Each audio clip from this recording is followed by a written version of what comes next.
Prism शुरू करते हैं।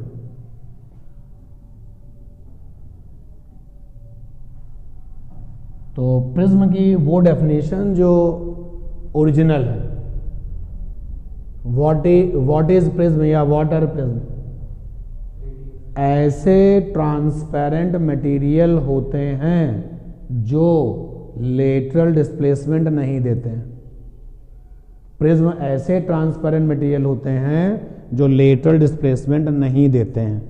जैसे एक एग्जांपल में आप देखिए, ग्लास की ये बॉल, ये ग्लास की बॉल है, ग्लास की ये बॉल है,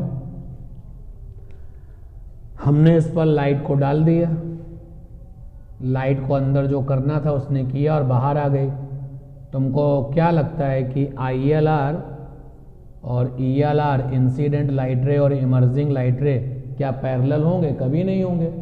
और जब इंसिडेंट लाइट रे और इमर्जिंग लाइट रे कभी पैरेलल होंगे ही नहीं, तो फिर लेटरल डिस्प्लेसमेंट यहाँ मिलेगा ही नहीं। इसलिए ग्लास की बॉल क्या बन गई? प्रिज्म। तो प्रिज्म क्या होते हैं? ये ऐसे ट्रांसपेरेंट मटेरियल होते हैं जो लेटरल डिस्प्लेसमेंट नहीं देते हैं।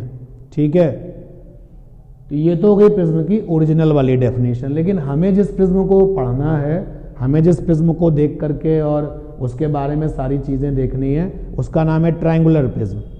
तो फिलहाल प्रिज्म की जो ओरिजिनल डेफिनेशन है वो लिख दिया जाए कि these are such transparent materials, such transparent material, these are such transparent materials for which, जिनके लिए we never define lateral displacement, lateral displacement। तो जिन ट्रांसपेरेंट मटेरियल्स के लिए हम कभी लेटरल डिस्प्लेसमेंट की बात नहीं कर पाते, वो हमारे क्या कहलाते हैं? प्रिज्म। एग्जाम्पल में ग्लास का स्फेयर, ग्लास का सॉलिड स्फेयर प्रिज्म है। जो लेंसेज होते हैं वो भी प्रिज्म है, क्योंकि वो भी बहुत रेयरली LD देते हैं, अदरवाइज LD वो देते नहीं हैं। ठीक है ना? तो लेंसेज भी इक्विवेलेंट टू प्रिज्म है। और एक प्रिज्म जो हम जिसके बारे में ज़्यादा पढ़ेंगे उसका नाम है ट्रायंगुलर प्रिज्म। ये कुछ एग्जाम्पल हैं आपके पास प्रिज्म। तो बात करते हैं ट्रायंगुलर प्रिज्म की। ट्रायंगुलर प्रिज्म, अगर हमारे सामने ये ट्रायंगुलर प्रिज्म आ जाए तो ये कैसा दिखेगा? ये कुछ देखने में ऐसा होगा, इस तरीके का ये दिखता है। तो अच्छे से आप देखो, और जब आप इसको अच्छे से देखोगे तो आपको पता चल जाएगा कि ट्रायंगुलर प्रिज्म क्या है। It is transparent solid material. ये सॉलिड मटेरियल होता है, ये तो पता चल गया। विद, अब आप देखिए कि इसके पास में जो है 3 रेक्टेंगुलर सरफेसेस हैं, 3 रेक्टेंगुलर सरफेसेस हैं। 3 रेक्टेंगुलर की नहीं, देखो एक पीछे है, एक नीचे है। यहां जहां मैं R लिख रहा हूं ये रेक्टेंगुलर है, ये है रेक्टेंगुलर, ये है रेक्टेंगुलर और ये है रेक्टेंगुलर। बेहतर तरीके से समझने के लिए आप अपनी कॉपी दीजिए। तो ये रहा आपका ट्रायंगुलर प्रिज्म, देखने में ऐसा है। ये कैसा है? रेक्टेंगुलर। ये कैसा है? रेक्टेंगुलर। और जो नीचे है वो भी कैसा है? रेक्टेंगुलर। तो 3 आपकी रेक्टेंगुलर सरफेसेस हैं और 2 कैसी हैं? ट्रायंगुलर। तो 3 रेक्टेंगुलर सरफेसेस हैं और 2 आपकी ट्रायंगुलर सरफेसेस हैं, 2 ट्रायंगुलर सरफेसेस हैं। लेकिन ये जो ट्रायंगुलर वाली सरफेसेस हैं ये यूजलेस हैं। हम रिफ्रैक्शन में इनका कोई रोल नहीं देखते, ये केवल प्रिज्म को बाउंडेड करते हैं बस। यानी कि आप जो यहाँ पर 3 और 2 का जो रेशियो देख रहे हैं उसका RW देखिएगा, ये बात अपने लिए पता होनी चाहिए। जो 3 आपकी रेक्टेंगुलर सरफेसेस हैं, 3 रेक्टेंगुलर सरफेसेस, वो यूजफुल है, आर यूजफुल। यूजफुल कैसे यूजफुल है? 1 बिकम सरफेस नंबर 1 जिस पर लाइट इंसिडेंट होगी, जिस पर लाइट इंसिडेंट होगी, यानी कि लाइट को इंसिडेंट अगर करना है तो 3 रेक्टेंगुलर सरफेसेस में से किसी एक को चुन लीजिए, ठीक है। और जिस पर लाइट इंसिडेंट होगी हम उसको क्या कहेंगे? Surface number 1। और second become surface number 2, surface number 2 जिससे लाइट इमर्ज होगी, इमर्ज होगी। 3 रेक्टेंगुलर सरफेसेस में से सरफेस नंबर 1 वो है जिस पर लाइट गिराई जाएगी और जिससे बाहर निकल के आएगी वो सरफेस नंबर 2 है। और जो बाकी बच गया, रिमेनिंग, इज कॉल्ड बेस। तो ये जो आपकी 3 रेक्टेंगुलर हैं, उन 3 रेक्टेंगुलर में से एक हो जाएगी सरफेस नंबर 1। ये फैसला आप करोगे कि सरफेस नंबर 1 किसको बनाना है, जिस पर भी लाइट डालने का मानो। और दूसरी बनेगी सरफेस नंबर 2, ये अपने आप होगा, लाइट को 3 रेक्टेंगुलर सरफेसेस में से जिस पर भी आपने लाइट डाली, ओके, और कहीं ना कहीं से लाइट बाहर आ जाएगी, वो सरफेस नंबर 2। और बाकी जो बच गया वो क्या कहलाएगा? प्रिज्म का बेस। जो ट्राइंगुलर वाली सरफेसेस हैं, देखो हमने इनके ऊपर लाइट नहीं डाली है, इसलिए ऑप्टिक्स की विजन से अगर देखें, ऑप्टिकल फिनोमेना की नज़रों से अगर हम देखें, तो ये वाली सरफेस यूजलेस है, यानी इस पर लाइट कभी नहीं डाली जाती। और ये वाली सरफेस भी कैसी है? यूजलेस है। तो हमारे काम की जो रेक्टेंगुलर सरफेसेस हैं, हम उन्हीं पर ज़्यादा फोकस करेंगे। जब ये रेक्टेंगुलर सरफेसेस, 3 रेक्टेंगुलर सरफेसेस, जब ये स्क्वायर बन जाती हैं, जब ये तीनों रेक्टेंगुलर सरफेसेस कभी कभी किसी किसी प्रिज्म में क्या बन जाती हैं? स्क्वायर, तो उस प्रिज्म को बोलते हैं स्टैंडर्ड प्रिज्म। स्टैंडर्ड प्रिज्म क्या होता है? तो स्टैंडर्ड प्रिज्म की all 3 rectangular surfaces become square. और आपको अपने लैब में यही प्रिज्म मिलेगा। देखा है आपने इसको? ये है आपका स्टैंडर्ड प्रिज्म।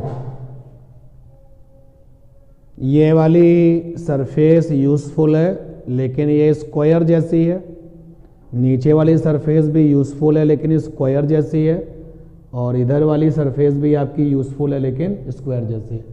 इस स्टैंडर्ड प्रिज्म को इक्विलेटरल प्रिज्म भी कहा जाता है। Equilateral prism, equilateral prism.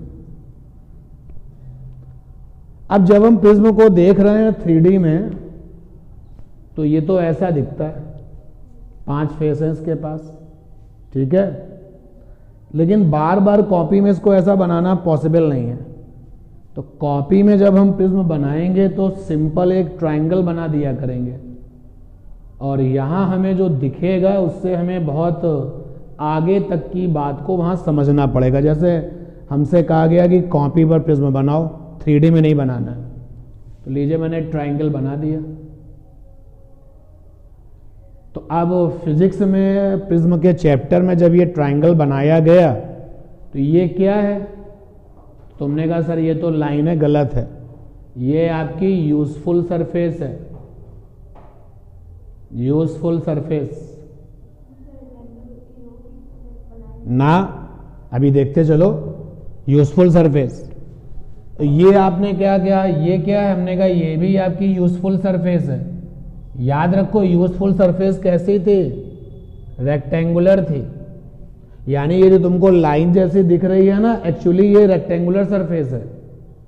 Similarly ये भी आपकी यूजफुल सरफेस है और ये भी आपकी यूजफुल सरफेस है।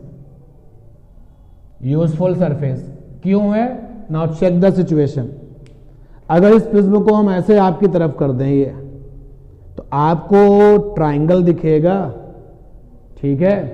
जरा कॉपी वाले एग्जांपल से चलें तो थोड़ा सा और विजन क्लियर होगा, क्योंकि अगर हम अपनी कॉपी को ओपन कर दें ट्राइंगल बना के, तो प्रिज्म वाली फीलिंग आने लगती है। ये देखिए, ये कॉपी हमारी प्रिज्म है, तो ये सामने से देखो ये ट्राइंगल दिख रहा है, मेरी फिंगर कहां पर है?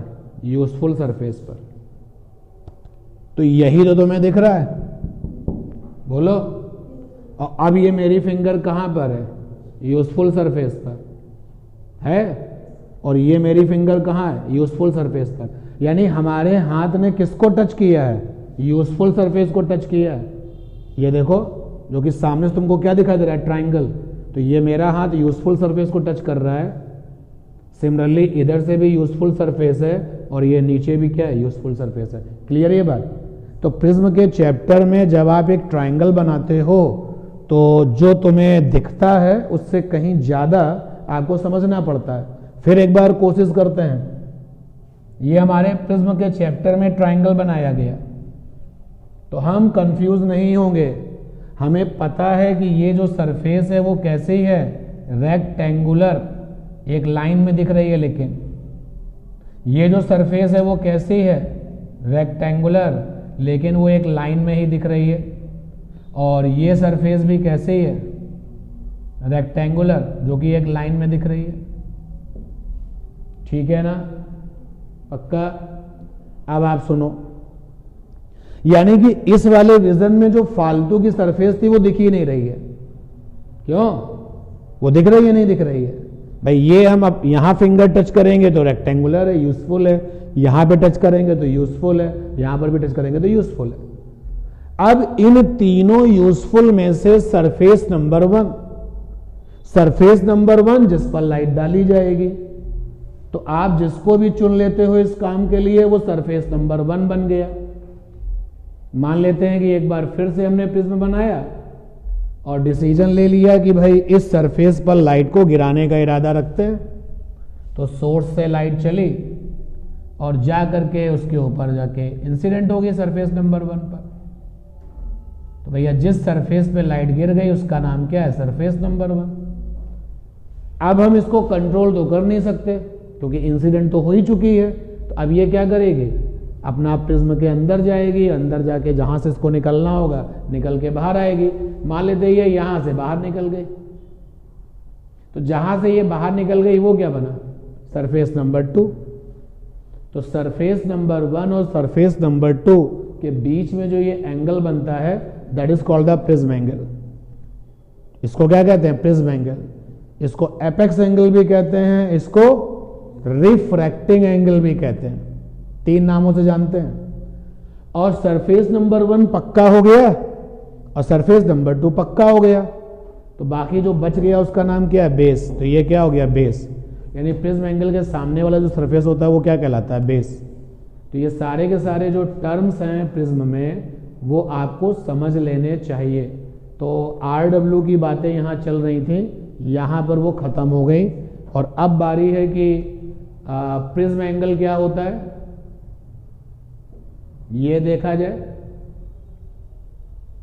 बेस क्या होता है ये देखा जाए। समस्या यहां पर यह है कि अगर तुम प्रिज्म एंगल जानना चाहते हो तो सबसे पहले तुम्हें क्या बताना पड़ेगा? सरफेस नंबर 1 क्या होता है ये मैंने बता रखा है, ठीक। और सरफेस नंबर 2 क्या होता है वो भी बता रखा है। तो जब हम सरफेस 1 और सरफेस 2 जान जाते हैं तो प्रिज्म एंगल बताना आसान हो जाता है। क्या है prism angle? Angle between surface number 1 and surface number 2 angle between surface 1 and surface 2 is called prism angle. Prism angle, इसको एपेक्स एंगल के नाम से भी जाना जाता है, और इसका जो सबसे ज्यादा नाम चलता है, फेमस है, that is called the refracting angle. जबरदस्ती कंफ्यूजन के लिए स्कोप मत बनाइए। रिफ्रैक्टिंग एंगल, अरे छोटे आर के बारे में मत सोचने लगना, छोटे वाले आर की तो स्पेलिंग ही अलग है, रिफ्रैक्शन एंगल, तो उसकी तो स्पेलिंग में रिफ्रैक्शन है ना, तो प्रिज्म एंगल को हम रिफ्रैक्टिंग एंगल भी कहते हैं, ठीक है ना। और इसका जो सिंबल है वो कैपिटल ए है। जो प्रिज्म एंगल होता है that is the not denoted by the symbol beta theta, कुछ इस तरीके से ना रिप्रेजेंट करके कैसे लिखते हैं, कैपिटल ए से लिखते हैं। और ये बेस क्या है भैया, surface in front of prism angle, surface in front of prism angle is called base, is called base, ठीक है, क्लियर ये बात। तो बेस आपको पता चल गया और प्रिज्म एंगल पता चल गया। अब बारी है कि एक बढ़िया सा सिस्टमैटिक डायग्राम बना दिया जाए जिसमें हम लाइट को गिरता हुआ देखें, रिफ्रैक्शन के जो रूल हैं उनको फॉलो करता हुआ देखें, और जो भी स्नेल्स लॉ में सीखा गया है वो सब चीजें हमें वहां पे दिखाई दें। अगला जो काम करके दिखाना है जो कि इंपॉर्टेंट रहेगा, रिफ्रैक्शन बाय प्रिज्म। एक ऐसा बढ़िया सा डायग्राम बनाना है जिसको देख करके इस हेडिंग का मीनिंग पूरा हो जाए। तो सबसे पहले एक प्रिज्म बना लिया। अब अगर हम इस डायग्राम को बना रहे हैं फाइनल एग्जाम में तो थोड़ा सा स्पेस लेके चलें। ये प्रिज्म हो गया, मुझे पता है ये यूजफुल सरफेस है, ये यूजफुल है, ये यूजफुल है, ठीक है। तो सबसे पहले सरफेस नंबर 1 पर लाइट को गिरा दिया जाए। तो सरफेस नंबर 1 पर लाइट को गिरा देते हैं, और जब जब हमने लाइट को सरफेस पर गिराया है तो जरूरत से ज़्यादा उसको आगे तक बढ़ाया है, जिससे कि ये फीलिंग बनी रहे कि अच्छा ये पुराना रास्ता था जिसको उसने छोड़ दिया। तो ये रहा आपका सरफेस नंबर 1 पर लाइट इंसिडेंट का तरीका। ये हमने लाइट को सरफेस 1 पर गिरा दिया। मुझे अच्छे से पता है कि यहां से आगे वो जो रास्ता है लाइट का वो ड्रॉप हो जाएगा, और हम पूरा डायग्राम ये सोच के बनाएंगे कि लाइट एयर से आ रही है और कांच के प्रिज्म में जा रही है। तो जो डॉटेड वाला हिस्सा है वो लाइट छोड़ देगी और तुरंत इंसिडेंट के बाद हमने हमेशा क्या बनाया, नॉर्मल। नॉर्मल वो लाइन होती है जो सरफेस से क्या बनाती है, 90, और इंसिडेंट पॉइंट से पास होती है। तो अच्छे से बढ़िया से स्केल सेट करके देखो क्या मेरी ये स्केल सरफेस नंबर 1 से 90 बना रही है। थोड़ी बहुत गलती अगर है तो चल जाएगा, बहुत ज़्यादा गलतियां नहीं होनी चाहिए। तो ये रहा नॉर्मल, ये नॉर्मल आ गया। अब ये पक्का हो गया कि ये सरफेस 1 है, तो हाईलाइट कर दिया भैया ये सरफेस नंबर 1 है, जिस पर लाइट डाली गई है वो सरफेस 1 है। अच्छा, नॉर्मल के साथ आने वाली लाइट जो बनाती है उसको हम लोग किस फैमिली का मेंबर बोलते हैं, इंसिडेंट एंगल। तो आई लिख दिया, क्योंकि ये सरफेस 1 पर बना है इसलिए इसको किससे लिखा, I1।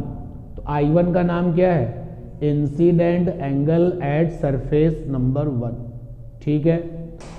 अब आप एयर से लाइट को ला रहे हो और कांच में ले जा रहे हो, तो पुराना रास्ता यानी रेयरर से डेंसर चला।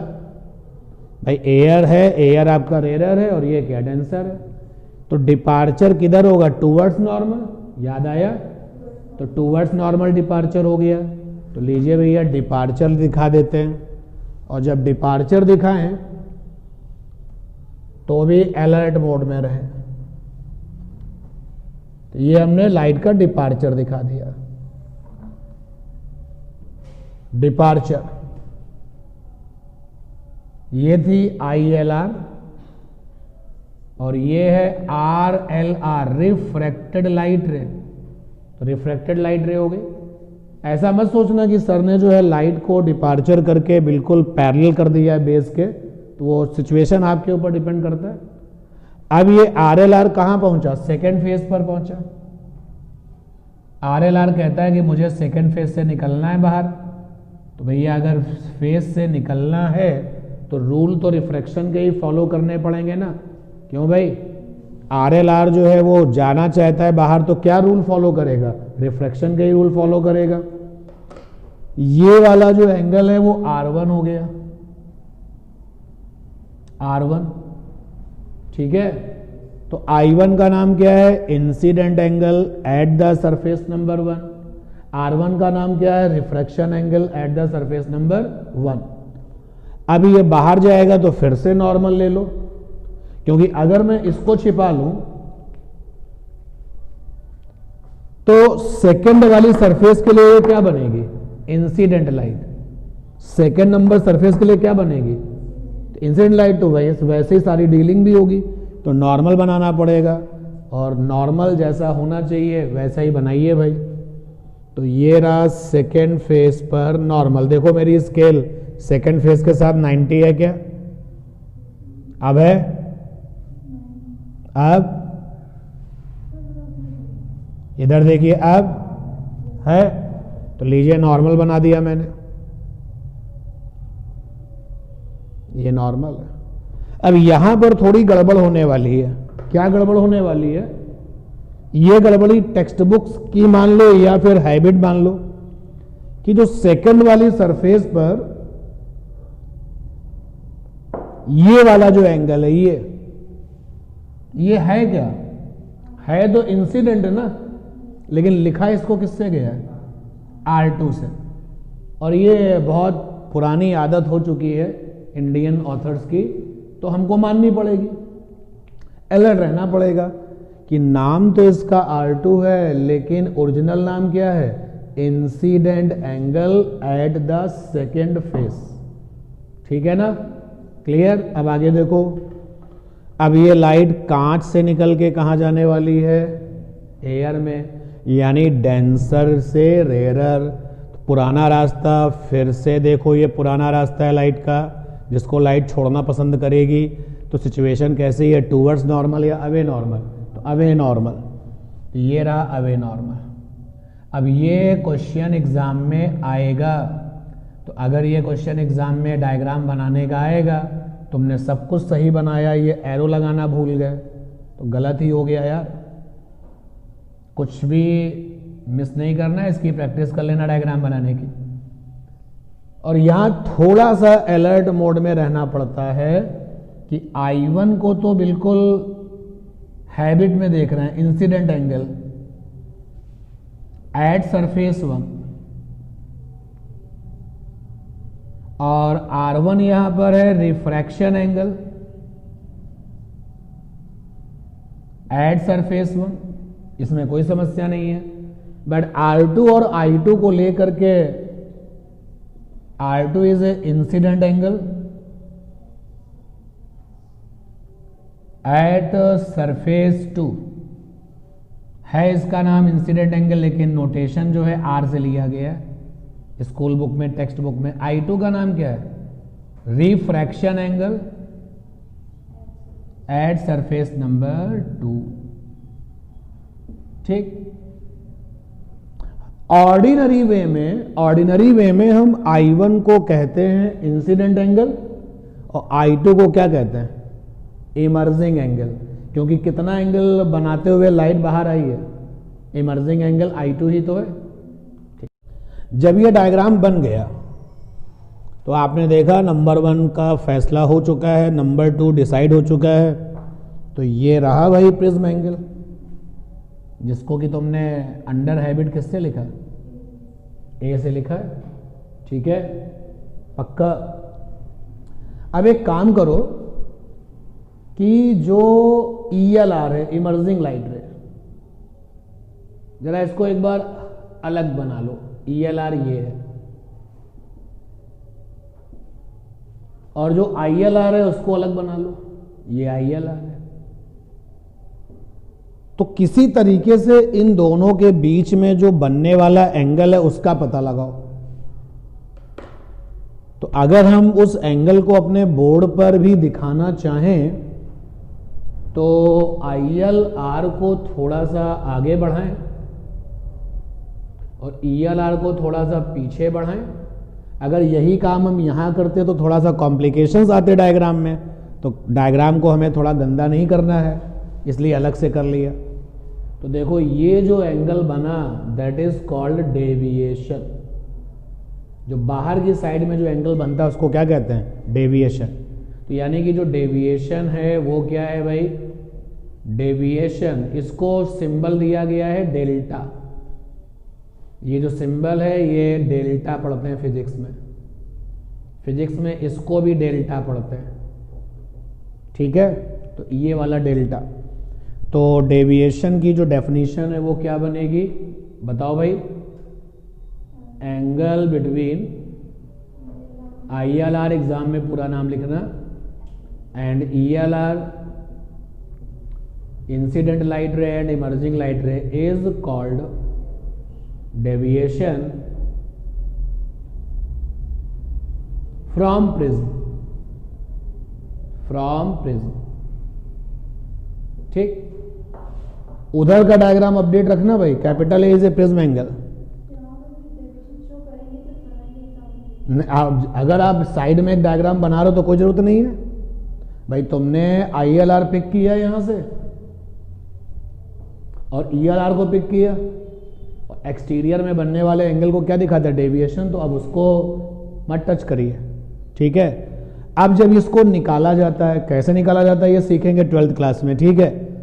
तो जब डेविएशन निकाला जाता है तो आता है I1 प्लस I2 और माइनस A, ठीक है? तो डेल्टा की वैल्यू I1 क्या है? Incident angle at the surface number 1। I2 क्या है? चलते फिरते अंदाज में और ऑर्डिनरी वे में I2 का नाम रखा गया इमर्जिंग एंगल। ओरिजिनल नाम तो ये है refraction angle at the surface number 2। और कैपिटल ए क्या है? प्रिज्म एंगल, ठीक है? तो ये हो गया डेविएशन। एक छोटा सा यहां पे प्रूफ आता है कि प्रूफ करके दिखाइए कि R1 प्लस R2 की वैल्यू किसके इक्वल होगी? कैपिटल ए के इक्वल होगी। तो ये जो प्रूफ है ये आपके लिए है, तो बता देता हूं। वो डायग्राम मेरे लिए काम करेगा, इसलिए जब तक उससे रिलेटेड सारे पॉइंट्स नहीं हो जाते उसको रखते हैं वहीं पर। तो प्रूफ करके दिखाना है, प्रूव दैट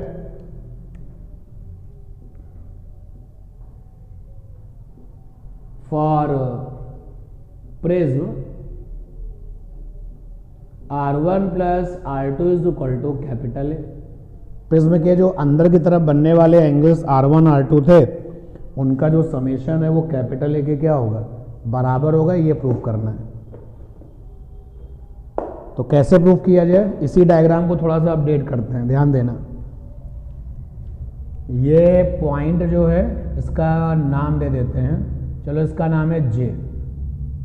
ये जो नॉर्मल है इसको थोड़ा और आगे ले जाओ, इधर का नॉर्मल भी और आगे ले जाओ।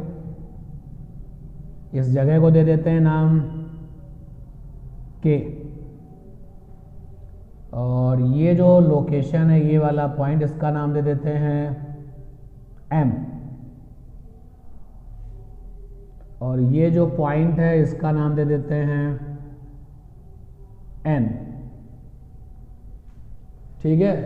तो जो तुमको प्रूफ करना है उसके लिए ये डायग्राम एक बार फिर से आ जाएगा। थोड़ा सा जल्दबाजी में आप अगर बनाओगे तो चीजें फिर आपके हाथ से निकल जाएंगी। कहीं कोई दिक्कत हो बताओ? क्वाड्रेटल दिखाई दिया कोई?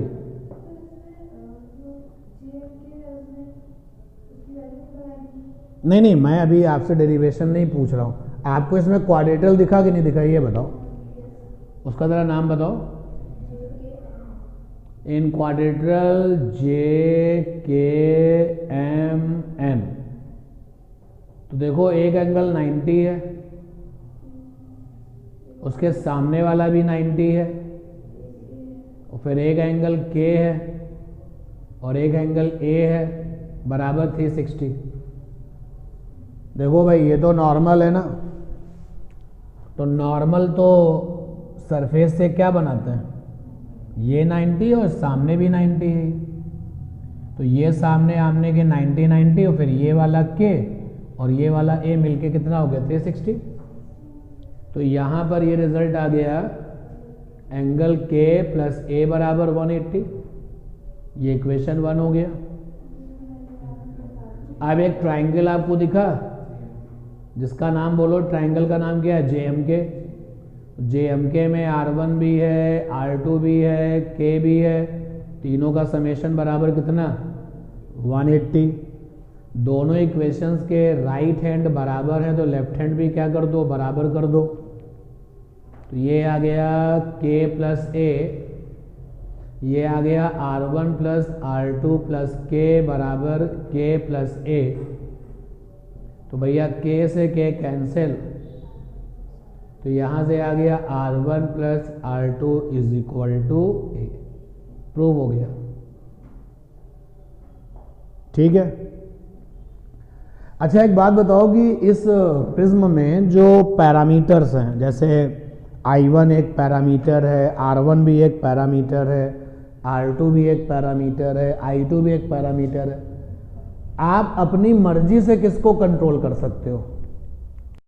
तो आप अगर I1 को चेंज कर सकते हो तो ऑटोमेटिकली I1 के करस्पॉन्डिंग R1, R1 से R2 और R2 से I2 ये सब लोग चेंज हो जाएंगे, ठीक। तो अब जरा सा ग्राफ पेपर उठाया जाए और ये चेंजेस किए जाएं। तो यहां पर हमने ले लिया I1 को, I1 जिसका नाम है इंसिडेंट एंगल,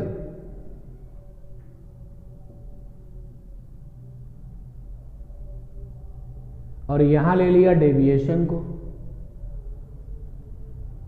I1 को चेंज किया automatically, R1 R2 I2 change हुए, जो भी चेंजेस हुए सब निकाले। फार्मूला है डेविएशन का, डेल्टा बराबर I1 plus I2 minus A, ये फार्मूला है।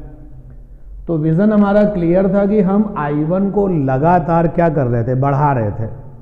भाई पहले I1 अपना 15 डिग्री था, फिर इंक्रीज करके 18 डिग्री कर दिया, फिर इंक्रीज करके 20 डिग्री कर दिया, फिर 22 डिग्री कर दिया, 24 डिग्री कर दिया। लगातार हम I1 को बढ़ा रहे थे।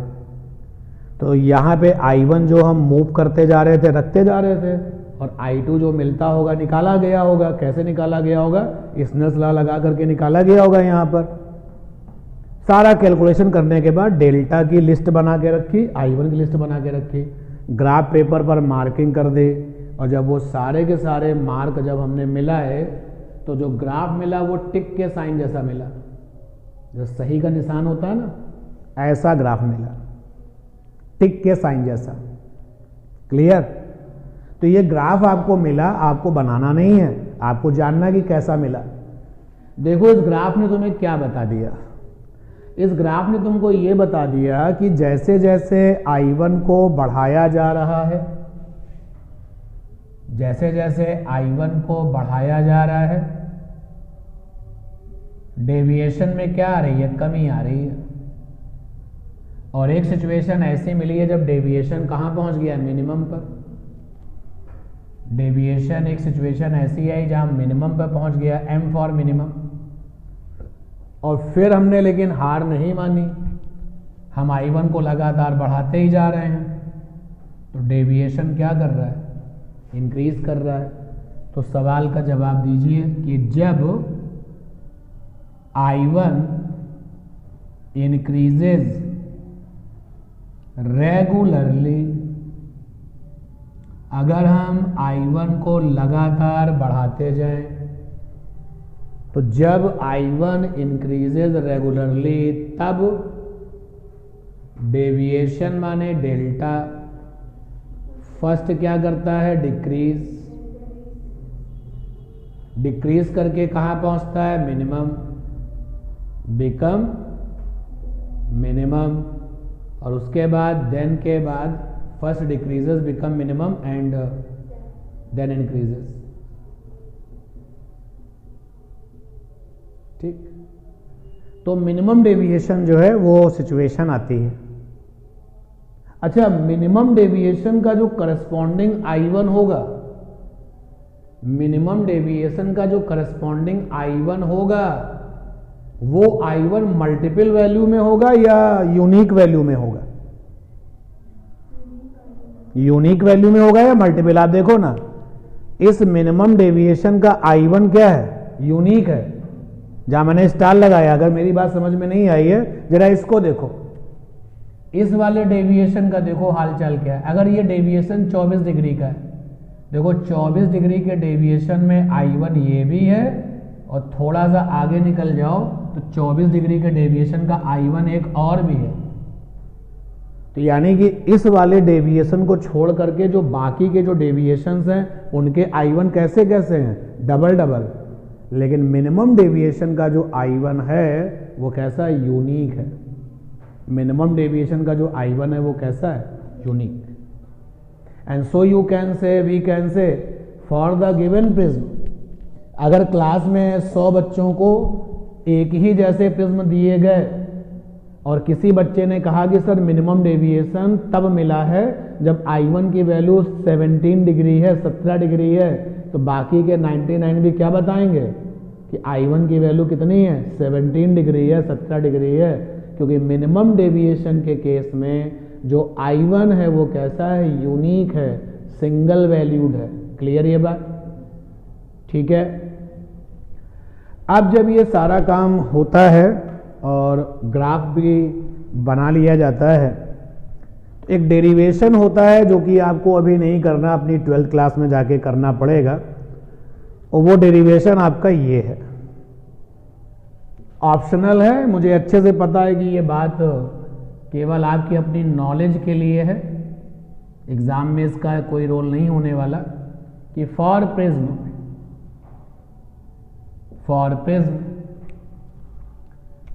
म्यू बराबर होता है sine A plus delta M by 2 upon में साइन ए बाई 2। अब ये कैसे आता है, ये यहाँ की बात नहीं है। यहाँ पर जो म्यू है वो RI ऑफ प्रिज्म है। RI का फुल फॉर्म बोलो, refractive index of prism material. हाँ, कैपिटल ए क्या है भैया, प्रिज्म एंगल है, और डेल्टा एम क्या है, मिनिमम डेविएशन है, नॉट डेविएशन। डेल्टा एम क्या है, मिनिमम डेविएशन है। ठीक है। जो प्रिज्म अपने प्रिज्म एंगल को 10 डिग्री से बराबर या उससे कम देते हैं, ऐसे प्रिज्म जिनका कि प्रिज्म एंगल 10 डिग्री के बराबर है या उससे कम है, वो पतले प्रिज्म कहलाते हैं। थिन प्रिज्म, तो थिन प्रिज्म मतलब capital A less than R is equal to 10 degree. तो जो प्रिज्म पतले होते हैं उनका प्रिज्म एंगल कितना होता है, 10 डिग्री से कम या 10 डिग्री के बराबर। और पतले प्रिज्म के लिए जब मिनिमम डेविएशन निकलता है तो निकल के आता है म्यू माइनस 1 इंटू ए। म्यू तुम जान चुके हो, ए तुम जानते हो, डेल्टा एम तुम जानते हो। ठीक है, ये सारी बातें डिटेल में आपको 12th में मिलेंगी। जब किसी प्रिज्म पर सफेद कलर की लाइट को डाला जाता है तो वो इंसिडेंट वाइट लाइट जब बाहर निकल के आती है तो अपने कंपोनेंट कलर्स में ब्रेक हो जाती है। ये आपका प्रिज्म है, ये स्क्रीन है, ये वाइट लाइट इंसिडेंट कर दी गई, वाइट में छिपा होता है विबग्योर, न्यूटन ने ये बात बताई थी कि वाइट जो लाइट का वाइट कलर है वो विबग्योर के कॉम्बिनेशन से बनेगा। तो जब ये अंदर जाएगी लाइट तो कंपोनेंट्स कलर में ब्रेक हो जाती है और फिर ये कंपोनेंट्स कलर बाहर आ जाते हैं। तो यहाँ पे पैटर्न आता है विबग्योर।